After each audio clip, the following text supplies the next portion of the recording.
یہ عبداللہ بن جدعان بہت بڑے سخی تھے، ان کی سخاوت کا چرچا تھا، اور بازاروں میں اعلان ہوتا تھا کہ کھانے کا وقت ہو گیا، عبداللہ بن جدعان کے گھر پہنچو، اور اتنا بڑا ان کا سرید کا پیالہ تھا کہ دھوپ میں لوگ اس کے سائے میں بیٹھتے تھے، بندہ اس میں گر جاتا تو نکالنا مشکل ہو جاتا تھا، اتنا بڑا سرید کا پیالہ بنایا ہوا تھا۔ ان کو یہ دولت کیسے ملی کہ یہ تو بڑے فقیر تھے، غریب تھے، لیکن یہ ہے کہ بڑی اوٹ پٹانگ حرکتیں کرتے رہتے تھے، مشرک تھے، اور اسی حالت میں جو ہے وہ انتقال و حضور کی بعثت سے پہلے سیرت حلبیہ کے اندر روایت موجود ہے کہ آپ علیہ الصلوۃ والسلام نے فرمایا گرمی کے موسم میں عبداللہ بن جدعان کے جو سرید کا پیالہ تھا اس کے سائے میں بیٹھتا تھا۔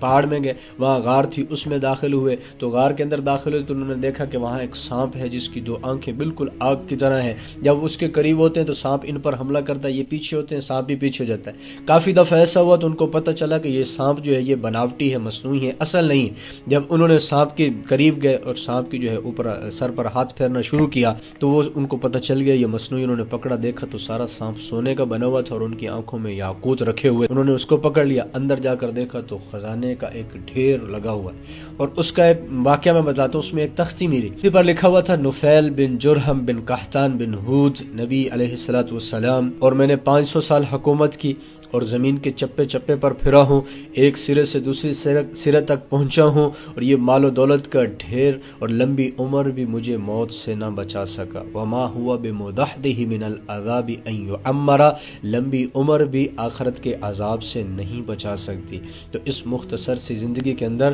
آپ اللہ کو راضی کریں، اللہ کے نبی کو راضی کریں۔